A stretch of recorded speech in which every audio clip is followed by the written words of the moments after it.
آپ کوئی ایسی بات کرتے ہیں جو آپ اللہ سبحانہ تعالیٰ کے احکامات کے اگینسٹ ہے اور آپ قرآن کے اسٹوڈنٹ ہیں، تو واللہ اس کی بہت برا اس کا اثر ہوتا ہے، کیونکہ دیکھنے والے کو جب یہ لگتا ہے کہ یہ تو قرآن کلاس میں جاتے ہیں، اگر ان کو نہیں پتا اس بات کا تو اس میں کوئی سچ ہی ہوگا، تو کوئی بات نہیں، وہ بھی نہیں پھر عمل کرتے ہیں۔ تو آج ہم اس کے بارے میں بھی انشاءاللہ بہت ڈیٹیل میں پڑھیں گے۔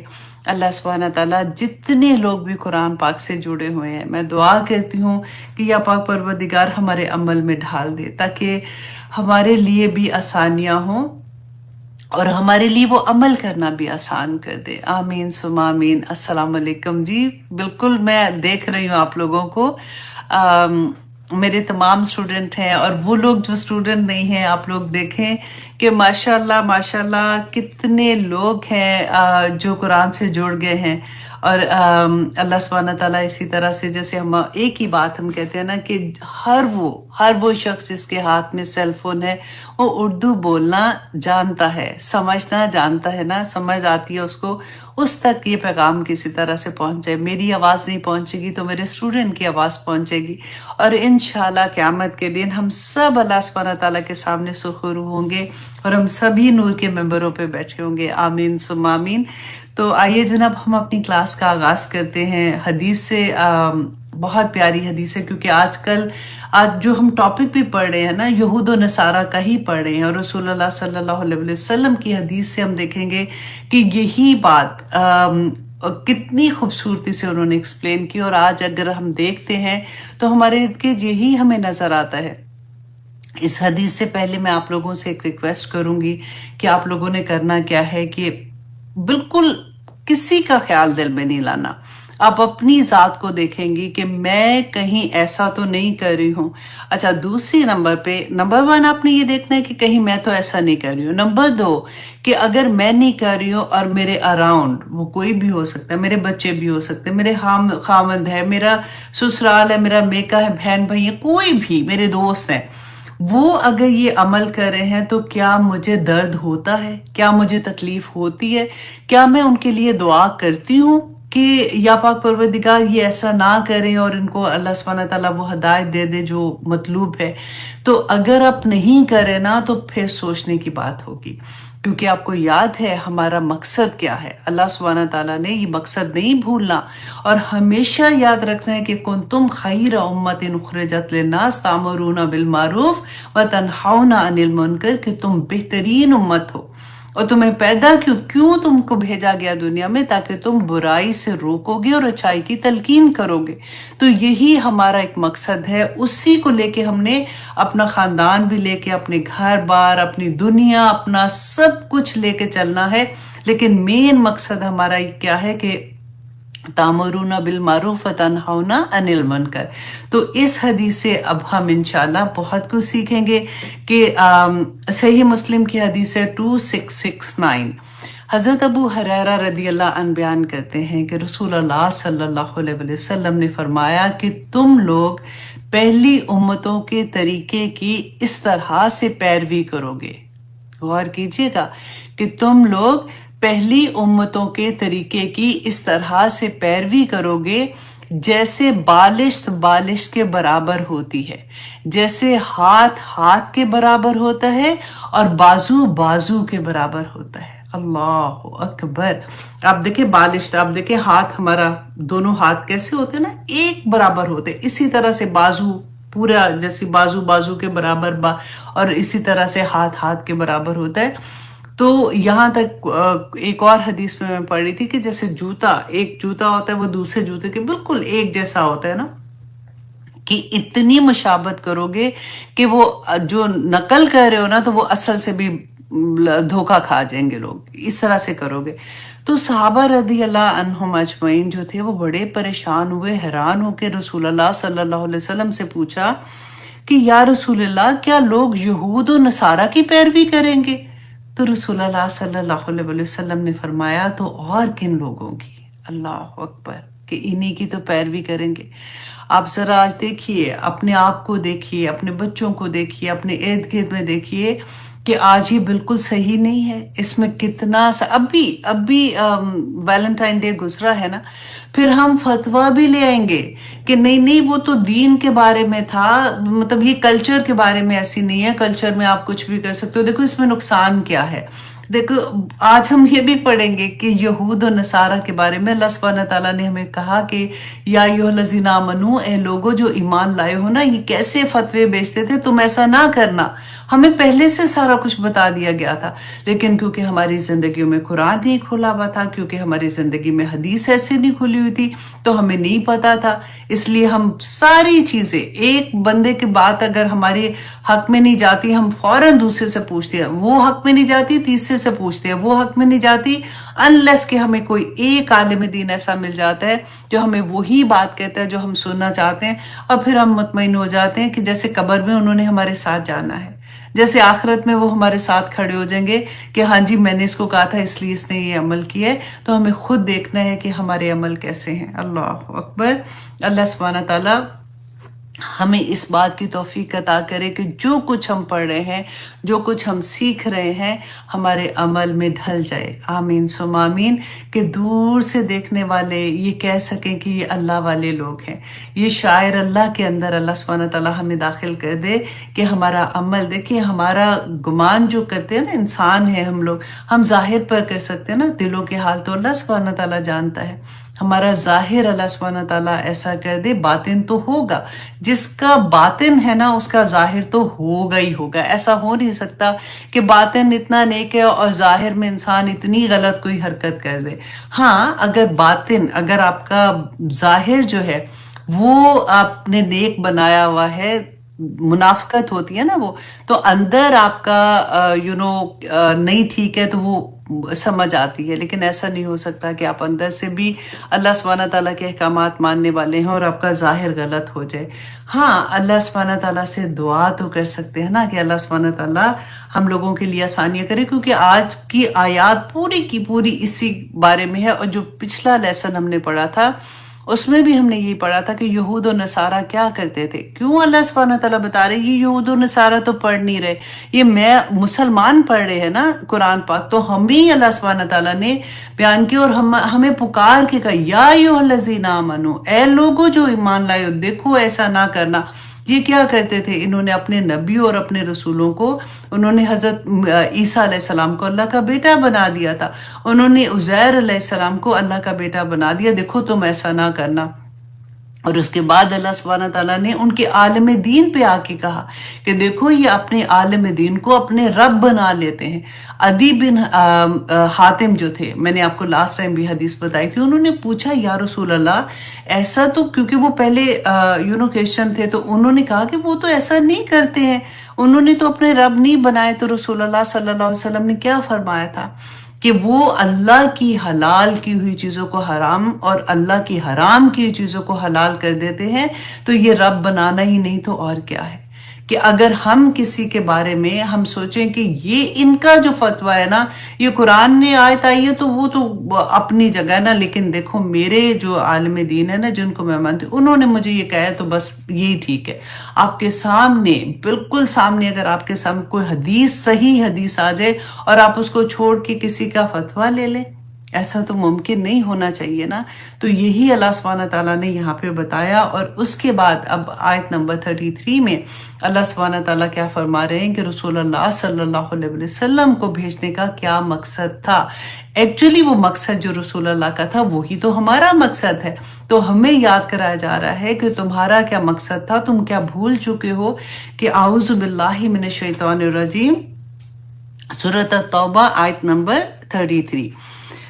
اللہ اکبر۔ اللہ سبحانہ تعالیٰ فرماتے هو الذی، وہی ہے جس نے، کون؟ اللہ سبحانہ تعالیٰ، ارسلہ، بھیجا، رسولہ، اپنے رسول کو، بالہدا، ہدایت کے ساتھ، ودین الحق، اور حق دین کے ساتھ، کہ یہ دو چیزیں، ہدایت دے کے بھیجا تاکہ وہ دوسروں کو ہدایت دے سکے، اور دین حق دے کے بھیجا، اور مقصد کیا تھا، لیظہرہ، تاکہ وہ غالب کر دے، اللہ دین کلہ، تمام ادیان پر اس کو غالب کر دے. کس کو غالب کر دے؟ اسلام کو غالب کر دے. وَلَوْ كَرِهَ الْمُشْرِكُونَ، کہ خواہ مشرکوں کو وہ برا ہی لگے. اب یہاں پہ غور کیجئے کہ رسول اللہ صلی اللہ علیہ وسلم کا مقصد اللہ سبحانہ تعالیٰ نے کیا بتایا کہ وہ دین اسلام کو تمام ادیان پر غالب کر دیں. تو رسول اللہ صلی اللہ علیہ وسلم کی زندگی کا آپ نے، اب سیرہ میں آپ کو پڑھاتی رہتی ہوں سارا وقت، جو بھی جہاں جہاں پہ بات آتی ہے میں آپ کو سیرہ کے بارے میں بتاتی ہوں کہ نہ صرف رسول اللہ صلی اللہ علیہ وسلم، صحابہ کی زندگی آپ پڑھ کے دیکھیے کہ رسول اللہ صلی اللہ علیہ وسلم کو جب سیکنڈ وحی آئی تھی، پہلی وحی آئی تھی اقرأ بسم ربک الذی، وہ ہم سب کو پتہ ہے، اور سیکنڈ کون سی تھی؟ سورۃ المدثر، یا ایھا المدثر قم فانذر، کہ کھڑا ہو جا اور لوگوں کو بتا، لوگوں کو ڈرا، لوگوں کو گائیڈ کر کہ اللہ سبحانہ تعالیٰ کیا کہتے ہیں. وہ جس طرح کی چیزوں میں مبتلا ہو چکے تھے اس سے ان کو نکال اور ان کو بتا کہ اللہ سبحانہ تعالیٰ کا کیا پیغام ہے. اللہ سبحانہ تعالیٰ نے یہ سیکنڈ وحی تھی، اس کے بعد رسول اللہ صلی اللہ علیہ وسلم آخری وقت تک چین سے نہیں بیٹھے. اور آپ دیکھیے کہ ان کی زندگی میں کتنا ٹائم تھا، 23 سال ٹوٹل اگر ٹائم تھے کہ 13 سال مکہ کے تھے اور 10 سال جو تھے ان کے مدینہ میں تھے، 23 سال بنتے ہیں نا.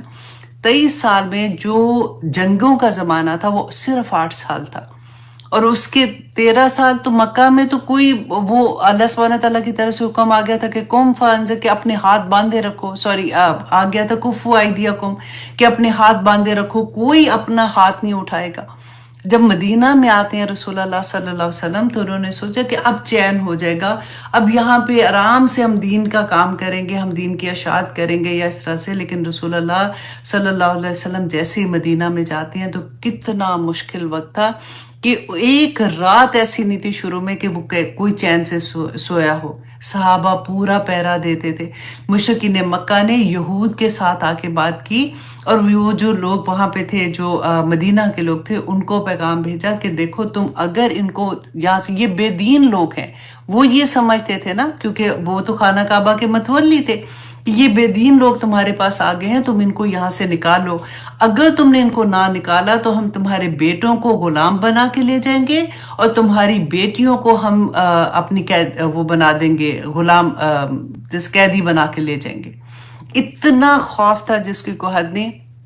رسول اللہ صلی اللہ علیہ وسلم نے پھر جا کے ان کے ساتھ معاہدہ کیا تھا، جو میں آپ کو پہلے وہ پورا بتا چکی ہوں. اور اس کے بعد سے آپ دیکھیں کہ دوسری سیکنڈ ہجری میں بدر ہوئی ہے، اور کتنے لوگ تھے، ہم کتنی دفعہ بدر کا پڑھ چکے، اور سیکنڈ ہجری میں بدر ہوئی. اور آج انشاءاللہ ہم وہاں تک آئیں گے کہ تبوک کا جنگ کے بارے میں ہم پڑھیں گے جو 9 ہجری میں ہوئی تھی. یہ 8 سال کے دوران میں اسلام کہاں تک پھیل گیا تھا. اور حضرت عمر کے زمانے میں تو 1/3 دنیا مسلمان ہو چکی تھی. آج ہم کیا کر رہے ہیں؟ کیا ہمارے ذہن میں بھی یہ چیز ہے کہ نبی صلی اللہ علیہ وسلم کے بعد یہ کام ہمارے ذمہ ہے؟ کیا اسلام کا کام کرنا جو ہے وہ تبلیغی جماعت نہیں کرنا ہے؟ کدھر یہ لکھا ہوا ہے؟ دیکھیں، جو اہل کتاب تھے نا، تورا کا فار ایگزامپل میں آپ کو دیتی ہوں کہ وہ تو صرف ان کے عالم دین کے ہاتھ میں ہوتی تھی. اگر ان کو کوئی مشکل ہوتی تھی تو وہ ان سے جا کے پوچھتے تھے، جس سے وہ فتویٰ چینج کر دیتے تھے یا وہ بات چینج کر دیتے تھے. لیکن ہم مسلمان جو ہیں، ہمارے ہر گھر میں ایک ایک بچے کے ہاتھ میں قرآن ہے نا، تو پھر بھی ہمیں سمجھ نہ آئے تو پھر دیکھیں ہم کہاں جائیں گے. رسول اللہ صلی اللہ علیہ وسلم کے بعد وہ کوئی درہم و دینار چھوڑ کے نہیں گئے تھے. نبیوں کی وراثت کیا ہوتی ہے کہ جو ان کا مشن ہے وہ لے کے آگے چلنے کا ہے نا. تو کیا یہ مشن جو ہے وہ تبلیغی جماعت کرے گی؟ کیا یہ مشن جو ہے یہ عالم دین کریں گے؟ کیا یہ صرف 2-3 لوگ جو ہم جیسے لگے ہوئے ہیں بات کرنے کے لیے، کیا وہ کریں گے؟ یہ ہر کنتم خیر امت اخرجت للناس میں سے ہر بچہ، بڑا بوڑھا جوان، ہر ایک کا یہ کام ہے کہ اللہ سبحانہ تعالیٰ کے دین کی بلندی کے لیے کام کرے. اور اللہ سبحانہ تعالیٰ نے فرما دیا یا ایھا الذین آمنوا، آیت نمبر 34 میں، اے لوگو جو ایمان لائے ہو. اب دیکھیں بات آ گئی نا میرے اور آپ کے اوپر، ایک ایک بچے پہ جو بھی مسلمان ہے، کہ ان کثیر من الاحبار والرہبان، کہ بے شک بہت سے علماء اور یہ یہودی علماء تھے اور جو عیسائی کے علماء تھے نا، ان کی بات ہو رہی ہے کہ بہت سے علماء اور راہب جو ہیں لیاکلونا کہ وہ کھاتے ہیں اموال الناس، لوگوں کا مال بالباطل، باطل طریقے سے۔ اب یہاں پہ اللہ سبحانہ تعالیٰ ہمیں بتا رہے ہیں کہ دیکھو تم ایسا نہ کرنا، ان لوگوں نے ایسا کیا تھا۔ اور میں نے آپ کو پہلے بھی بتایا تھا کہ حضرت عیسیٰ اور رسول اللہ صلی اللہ علیہ وسلم کے درمیان کا جو وقت تھا نا، وہ 500-600 سال آتا ہے جو اب ہم ہسٹری پڑھتے ہیں، اور اتنے سے سالوں میں جتنی بدعات شامل ہو چکی تھیں، تو آپ سوچئے کہ ابھی تو 1450 سال سے زیادہ وقت ہو گیا ہے۔ اگر ہمیں کوئی آ کے بتاتا بھی ہے نا کہ دیکھو یہ کام جو ہے یہ نہ کرو کیونکہ یہ دین کا حصہ بھی نہیں ہے، رسول اللہ نے نہیں ایسے کیا تھا، تم ایسے کیوں کر رہے ہو؟ اور وہ دین جس نے تمہیں جینے مرنے کا، کھانے پینے اٹھنے بیٹھنے کا طریقہ سکھایا ہے، پھر تم کیوں نہیں یہ بات سمجھ رہے ہو؟ تو ہم کسی کی بات سمجھتے ہیں، ہم کیا کہتے ہیں کہ ہماری امی ابو بھی ایسے کرتے تھے، ہمارے دادا دادی بھی ایسے کرتے تھے، تو لو تمہیں کوئی نیا دین آیا ہے، کیا ان کو نہیں پتا تھا؟ میرے تو اتنے امی میری اتنی تہجد گزار تھی، اگر وہ ایسے کرتی تھی تو ٹھیک ہی کرتی ہوں گی نا۔ یہی بات اللہ سبحانہ تعالیٰ یہاں پہ بتا رہے ہیں کہ دیکھو ان کے عالم دین جو تھے وہ باطل طریقے سے لوگوں کا مال کھاتے تھے۔ باطل طریقہ کیا ہوتا ہے کہ جو ان کا حق نہیں تھا، ایک تو ہوتا ہے نا کہ حق، جیسے کوئی مزدوری کرتا ہے، اس کا حق ہوتا ہے وہ پیسے لیتا ہے اور وہ اپنے حق سے کھاتا ہے، وہ حلال پیسے۔ لیکن وہ یہ کیا کرتے تھے کہ دین کے نام پہ لوگوں کو غلط بات بتا کر اور وہ دین کا حصہ بتاتے تھے کہ یہ ہے، اور اس طرح سے لوگوں کس سے نذرانے لیتے تھے۔ فار ایگزامپل کہ اس زمانے میں بھی یہ ہوتا تھا کہ اگر فار ایگزامپل کسی کی طلاق کا مسئلہ ہو گیا، اب لوگ کس کے پاس جائیں گے؟ عالم دین سے پوچھیں گے جا کے کہ اب اس کے بارے میں کیا حکم ہے۔ اب وہ کیا کرتے تھے کہ جو پیسے والے ہوتے تھے یا تھوڑا سا نذرانہ پیش کر دیتے تھے تو وہ ان کے حق میں فیصلہ کر دیتے تھے۔ اب رجم کی آیت تو آ چکی تھی، ان میں بھی رجم کا حکم تھا۔ تو جیسے ہی ایسی بات ہوئی تو ایک واقعہ آتا ہے کہ ایک ان کے درمیان میں کوئی بہت امیر فیملی تھی، اس آدمی نے زنا کیا، تو وہ پھر جب عالم دین کے پاس گئے انہوں نے کہا کہ اس کے بارے میں کیا حکم ہے، تو انہوں نے وہی آیت کو توڑ مروڑ کے کہا کہ نہیں جی ان کا رجم کا نہیں ہے، اس کو اتنے سے کوڑے لگا دو تو یہ اس کی سزا برابر ہو جائے گی۔ یہ ہم پڑھ چکے، ہم یہ بھی پڑھ چکے کہ یہ اللہ سبحانہ تعالیٰ نے فرمایا تھا کہ یہ 1 درم بھی اگر ان کو تم امانت کے طور پہ دو گے تو یہ واپس نہیں کرتے، کیونکہ یہ کیا کہتے تھے کہ ہمارا جو امیین ہے نا ان پہ ہمارا مواخذہ نہیں ہے۔ اب یہ کیا کہ سود لینے کا ان میں بھی منع تھا، لیکن یہ کیا کہتے تھے کہ نہیں ہم آپس میں سود نہیں لیں گے، لیکن دوسرے لوگوں سے یہ سود لیتے تھے۔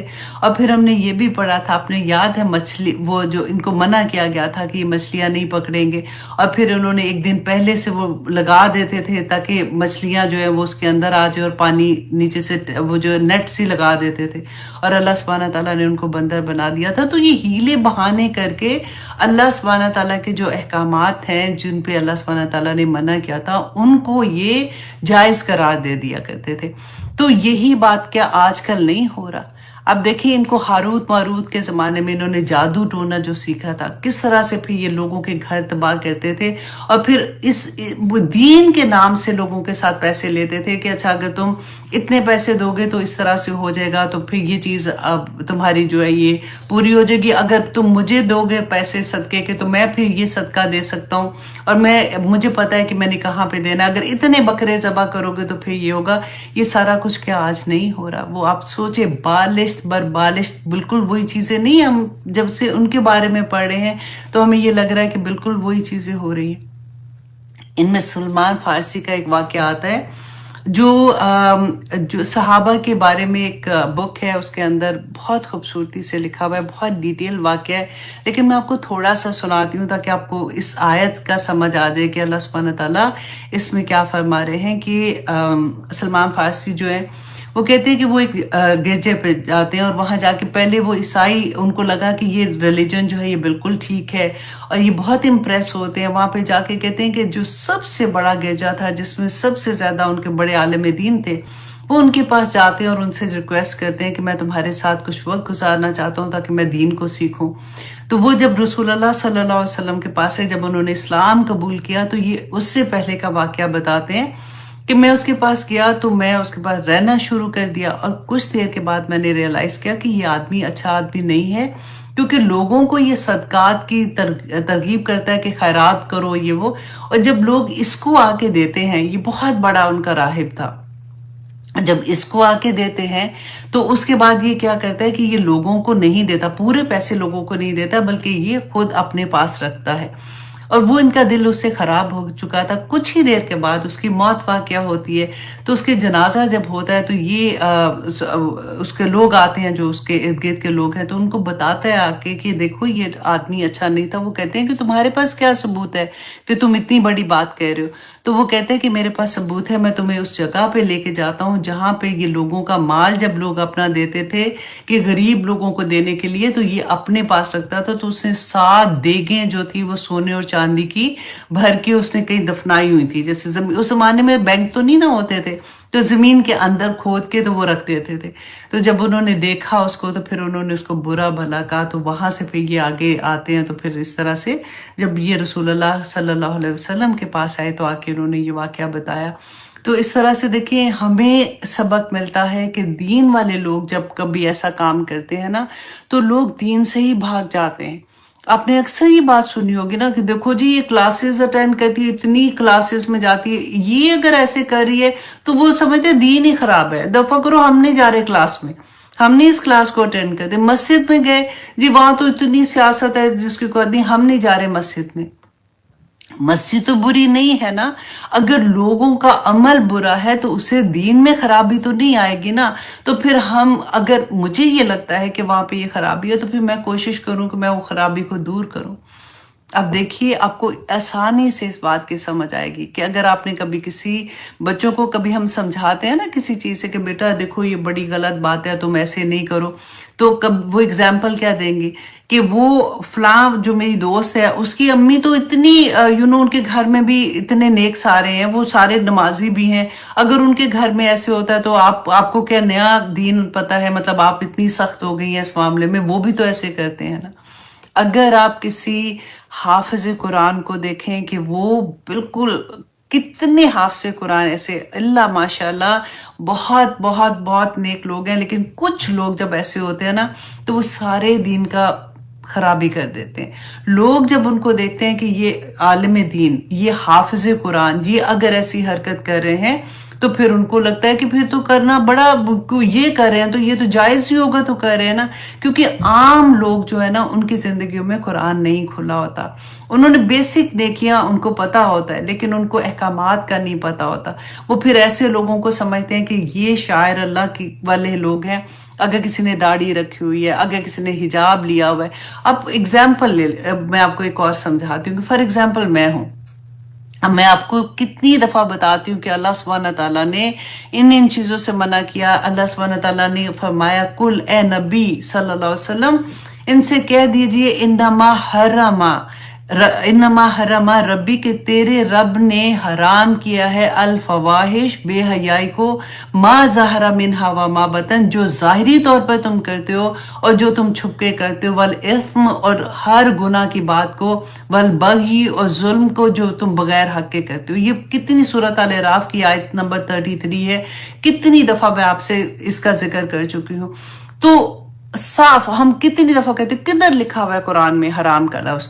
اللہ سبحانہ تعالیٰ نے اتنا بینہ آیت ہے کہ حرام کیا ہے بے حیائی کو، اور اس کے باوجود بھی اگر میں ایسی محفل میں بیٹھی ہوں، فار ایگزامپل کوئی جیسے لوگ کرتے ہیں ڈنر ہے، ساتھ میوزک پارٹی ہے، رائٹ، اور اگر مہندی ہے ادھر میں جا کے بیٹھی ہوں اور میں قرآن پڑھانے والی ہوں، ایون میں قرآن نہ بھی پڑھ رہی ہوں، میں فار ایگزامپل میں ریگولر حجاب لینے والی لڑکی ہوں، عورت ہوں، تو میں اگر جاتی ہوں کسی جگہ پہ بیٹھی ہوں تو مجھے دیکھنے والے جتنے لوگ بھی ہوں گے نا وہ یہ سوچیں گے کہ یہ جائز ہے کرنا، کیونکہ یہ خود دیکھو نا، مطلب یہ تو نظر تو یہی آتا ہے نا کہ یہ تو عمل کرنے والے لوگ ہیں، اگر یہ کر رہے ہیں تو پھر تو کوئی گناہ کی بات نہیں ہے۔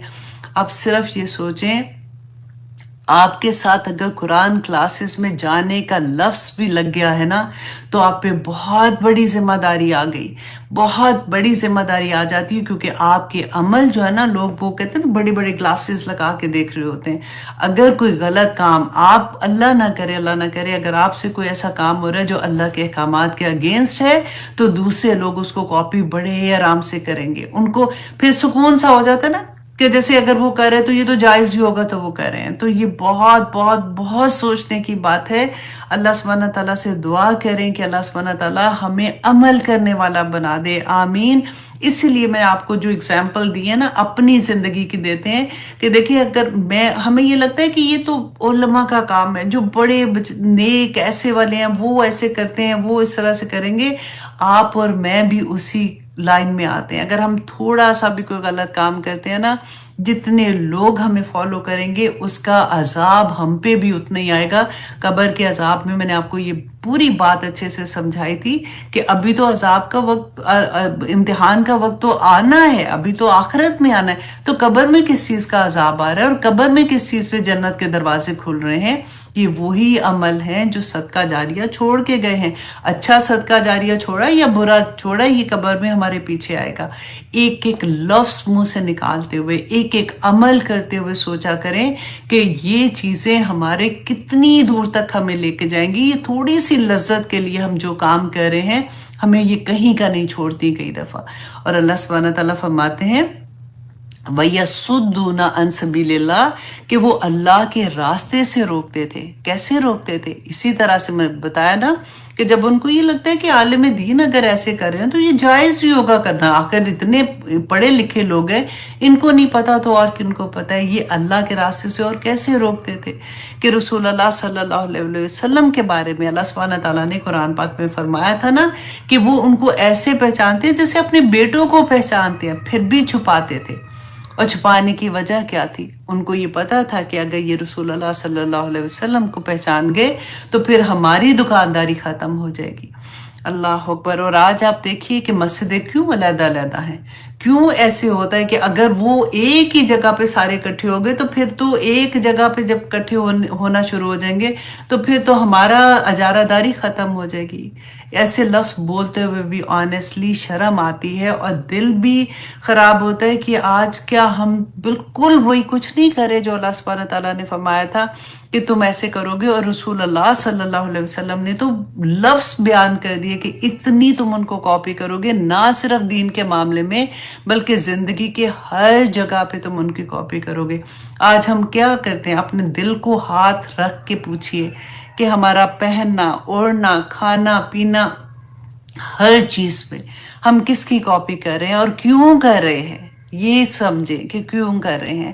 اللہ سبحانہ تعالیٰ ہمیں توفیق عطا کرے کہ ہم ان چیزوں کو سمجھیں۔ اور پھر آپ یہ دیکھیے کہ اللہ سبحانہ تعالیٰ نے اس آیت میں کیا فرمایا، یا ایھا الذین آمنوا، خطاب مجھے اور آپ کو ہے نا۔ تو اللہ سبحانہ تعالیٰ فرماتے ہیں والذین، اور وہ لوگ جو، اب دیکھیں یہاں پہ بات آ رہی تھی نا، پہلے رہبان کی بات تھی اور پھر احبار کی بات تھی جو ان کے عالم دین تھے، اب یہاں پہ بات آ گئی پھر عام لوگوں کی۔ والذین، اور وہ لوگ جو ینکزون الذھب والفضہ، اور جو جمع کرتے ہیں سونا اور چاندی۔ اب دیکھیں ینکزون جو ہے نا، یہ کنز اس مال کو کہتے ہیں جو چھپایا ہوا مال ہوتا ہے، جو مطلب جمع کیا۔ پہلے اس زمانے میں وہی بات ہے کہ بینک تو نہیں ہوتے تھے نا، تو جہاں بھی مال کو جمع کیا جاتا ہے۔ اب اس آیت پہ والذین ینکزون الذھب والفضہ، کہ جو لوگ سونا اور چاندی جمع کرتے ہیں، اس زمانے میں روپے تو نہیں ہوتے تھے نا، اس زمانے میں جو کاروبار بھی ہوتا تھا، جو ٹریڈنگ ہوتی تھی، وہ تو سونا چاندی، وہ جو ان کے دینار ہوتے تھے اور اسی سے ہوتی تھی۔ تو آج آپ سوچئے کہ جیسے ہم پیسے جمع کرتے ہیں، رائٹ، بینکوں میں رکھتے ہیں یا کسی بھی فارم میں رکھتے ہیں۔ سورۃ ھمزہ، اللہ اکبر، پڑھ کے دیکھیے گا آج اللہ سبحانہ تعالیٰ نے سورۃ ھمزہ میں اسی آیت کو بینہ بیان کیا ہوا ہے کہ ویل لکل ھمزۃ لمزہ۔ ویل پتہ ہے اس وادی کو کہتے ہیں دوزخ کی، کہ دوزخ بھی اس سے پناہ مانگتی ہے۔ اللہ اکبر.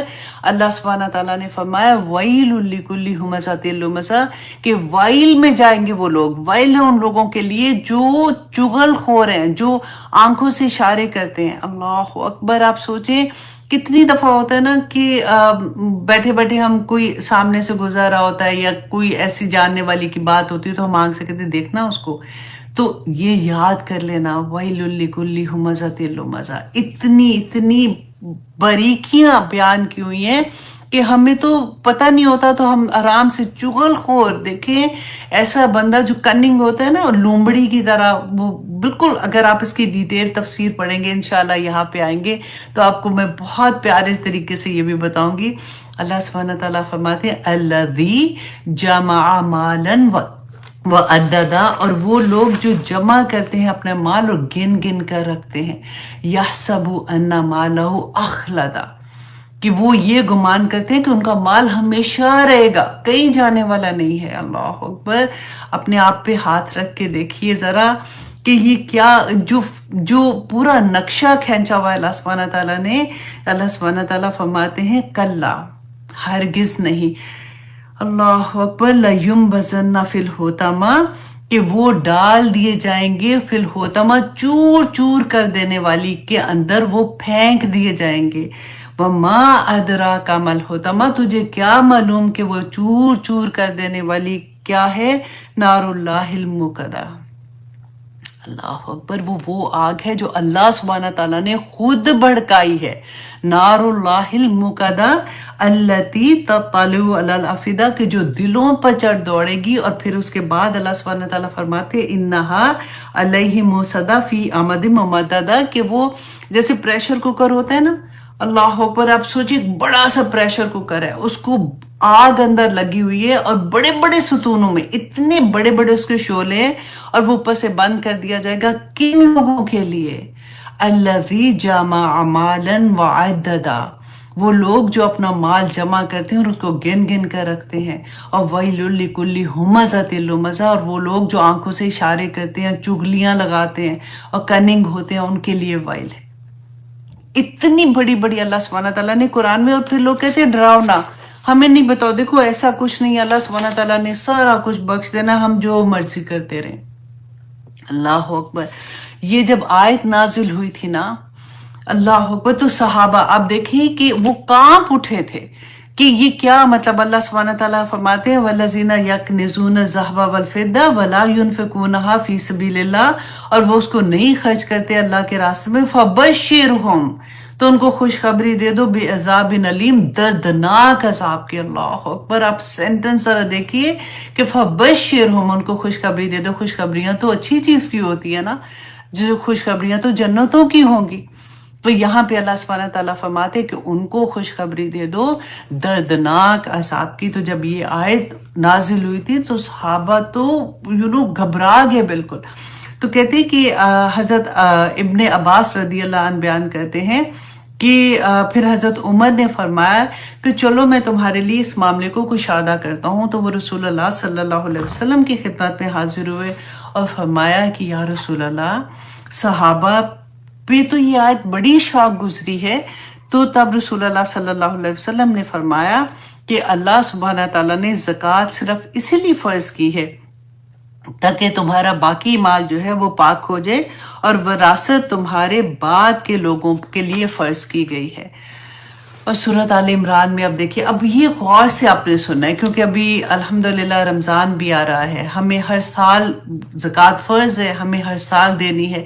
کئی دفعہ یہ ہوتا ہے کہ ہم یہ بھی سوچ لیتے ہیں کہ ہم تو اتنی زکوٰۃ دیتے ہیں اتنی زکوٰۃ دیتے ہیں، لیکن ہم اس کو کاؤنٹ نہیں کرتے. ہمیں ایگزیکٹ جو ہے وہ نہیں پتا ہوتا کہ ہماری کتنی زکوٰۃ بنتی ہے. تو یہ کیونکہ یہ فرض ہے.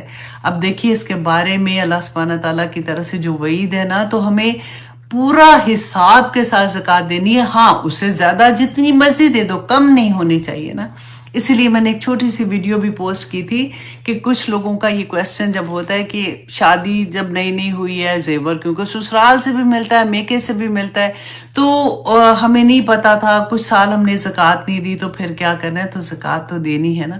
اب یہ کوشش کریں کہ جن لوگوں کو اگر تھوڑا سا بھی شک ہے کہ کچھ سالوں میں ہمیں اتنا نہیں پتا تھا، تو وہ کیونکہ صدقہ اور خیرات میں ہمیشہ یہ کہتی ہوں یہ نفلی عبادات میں آتا ہے نا، تو اس وقت وہ جب بھی آپ کسی کو دیتے ہو نا، اپنے ذہن میں پھر بنا لو کہ آپ نے اتنی زکوٰۃ ابھی آپ کی واجب ہے، تو پھر آپ پہلے اپنی نیت کر لیں کہ یہ میری اس زکوٰۃ میں جا رہا ہے۔ اگر اکٹھی دے سکتے ہیں الحمدللہ، پھر تو کوئی مسئلہ نہیں ہے نا، یہ میں ان کے لیے کہہ رہی ہوں جو اکٹھی نہیں دے سکتے۔ بہت سے لوگ ہیں جو یہ کہتے ہیں کہ ہم زکوٰۃ نہیں دے سکتے، ہمارے پاس اتنی وسعت نہیں ہے، لیکن کیونکہ زیور ہے، زیور تو مطلب اس کو ہم بیچ کے تو نہیں دے سکتے۔ تو آپ سوچیں اتنی بڑی بڑی باتیں ہیں، کیونکہ ہماری زندگی میں قرآن نہیں کھلا ہوتا، اور واللہ اس پیسے میں، اس سونے میں، ان چیزوں میں برکت اٹھ جاتی ہے۔ کچھ سالوں کے بعد آپ کو خود احساس ہوگا کہ وہ چیزیں ختم ہو جاتی ہیں جن چیزوں کو اپنے زکوٰۃ نہیں دی ہوتی۔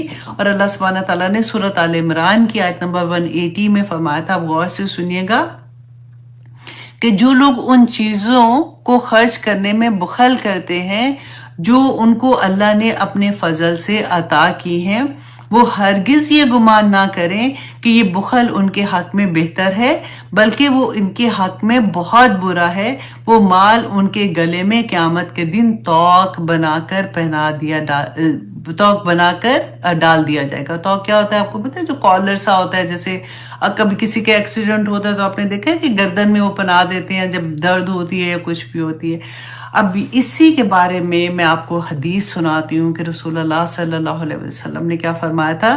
حضرت ابو ہریرہ بیان کرتے ہیں کہ رسول اللہ صلی اللہ علیہ وسلم نے فرمایا کہ جس شخص کو اللہ سبحانہ تعالیٰ نے مال عطا کیا، اللہ اکبر، اور اس نے اس کی زکوٰۃ ادا نہیں کی، قیامت کے دن اس کے لیے ایک گنجا سانپ بنایا جائے گا جس کے 2 زریلے ڈنگ ہوں گے۔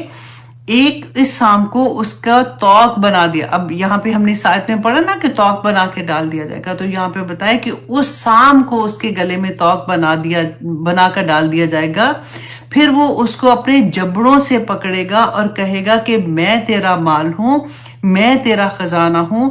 اور پھر رسول اللہ صلی اللہ علیہ وسلم نے سورۃ آل عمران کی آیت نمبر یہ جو 180 ہے، پھر اس کی تلاوت کی اور فرمایا کہ اللہ سبحانہ تعالیٰ نے قرآن پاک میں یہی فرمایا ہے۔ اللہ اکبر۔ حضرت ام سلمہ، ان کے پاس پازیب ہوتی تھی سونے کی، تو انہوں نے رسول اللہ صلی اللہ علیہ وسلم سے پوچھا کہ کیا یہ جو میری پازیب ہے یہ مال میرا کنز ہے، یہ مطلب اس میں آتا ہے؟ تو رسول اللہ صلی اللہ علیہ وسلم نے فرمایا کہ جو مال زکوٰۃ کی حد تک پہنچ جائے اور اس کی زکوٰۃ دے دی جائے تو وہ پھر مال کنز نہیں ہوتا۔